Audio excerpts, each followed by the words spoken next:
Okay, good morning everyone. Today we're going to talk about quick steps to ripple effects. We have 20 quick steps, and you can also find this on rippleeffectskentucky.org. When you log in using your administrative code or teacher code, this is the first thing that you're going to see. This is your first screen. And then you will choose a guide and click go. The next steps, just some tips would be making it easy. You don't get lost in the weeds. Start with the student you imagine or remember, just to try it out and see how you do with maneuvering through the program. Deciding where and when that you want to keep it simple. Knowing your role, if you're going to introduce, reinforce, check, or support one of the topics. Meeting practical challenges. Don't let the logistics get you down, whether you're using it, you're not using it enough, or you're using it too much. It's based on needs. What do the students need? Get started by selecting the first step, making it easy, and then you do the rest of the steps in order, and we'll go through those. The next one is making it easy. Dante, this is the what if, was asked by the PBIS coordinator to use ripples with his students. He's interested, the teacher is, but he missed the training. Isn't he going to need it? His coordinator says no. There's just a few easy steps to success, and they're all in this app. If you follow them, you'll know everything you need to get started. But it's still good to have training, and there's also some training PowerPoints that you can look at. But once you just get into the program and kind of go through it, if it's your first time or if you're kind of rusty and you haven't used it in a while, then this is a good little quick steps for you to use. And when it says think about it down here, when you click onto this, you can click onto the little sound icon, and it will give you some tips. The next one is taking a student's POV. John's school has adopted ripple effects for the SEL, and that is the social emotional learning of students and the trauma-informed behavioral intervention. He doesn't really understand how it all works or how different students can use it in different ways, in different settings, and his colleague says just sign in as if you were a student and let the system lead you. Then it all makes sense, really. That's one thing that you can do that will help you with the students, is go through one of the topics that a student would go through, and you would log in on a student's ID on the password, the first one. Okay.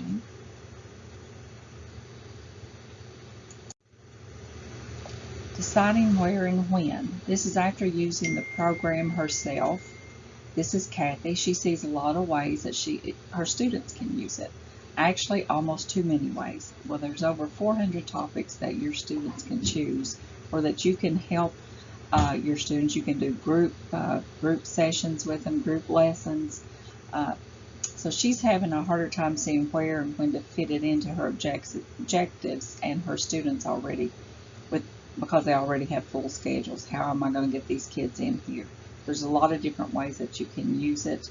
You can use it with students if they have a time between classes. If you have an after-school program, you can use it for detention.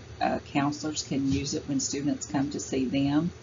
And I'm not really saying detention, but if you have in-school suspension, this would be a good time to use that. And you can also use it for RTI if you have a student with a behavior problem. Those are some of the things that you can use the program for. And you will have your documentation that you have tried these different strategies with students. What conflicting feelings might Kathy be having right now? How can she narrow down the possibility to something that is within her real world constraints? This is when you want to match the student to what the student needs. All kids may not need anger topics. They may not need that. but you can narrow that down to the kids and match the kid with the topic. Okay, for instance, you have a student that you know is having a hard time managing their behavior in the classroom.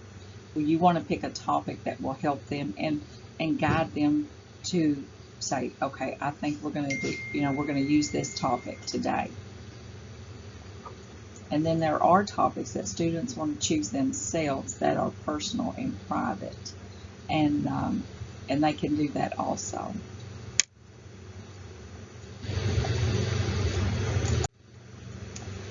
Gabriella is in charge of implementing ripple effects with students who have behavior problems, and we were just talking about that. With other programs, her students' success depends on what she says and does. But with this one, the presenter's in the box, so what is she supposed to do? Well, that's one of the things that we just talked about, because we want to try to remove barriers for these students that have behavior problems. Some teachers may have mixed feelings about using technology to teach social emotional skills. And here's the one thing that I want to say to you is that this program is part of the whole picture. It's not the only thing that you're going to use to help students with behavior problems or help students manage their social emotional learning. This is just one tool. It's a good tool, and it has evidence that shows that it is effective. And okay. Meeting practical challenges, and one of the practical challenges would be to have time to do this, and when do you chunk that time out for the students?